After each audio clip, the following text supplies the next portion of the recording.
Hey friends, Wayne over here at the Ram Man. Hell, it's raining outside, so I hope you can hear me.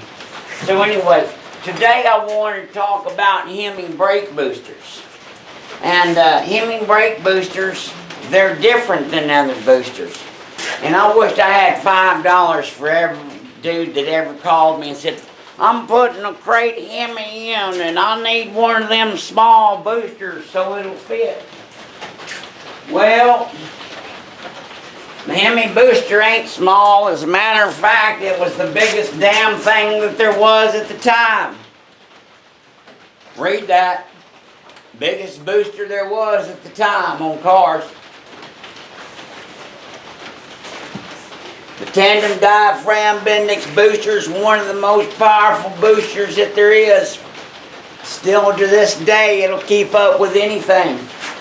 Tandem diaphragm Bendix booster, slang term often called bullet nose.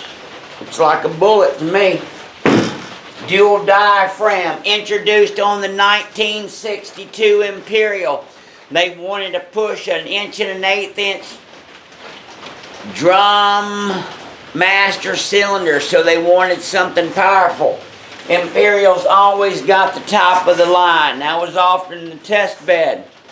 So that's where this thing was introduced, and then in 1966 it was decided to use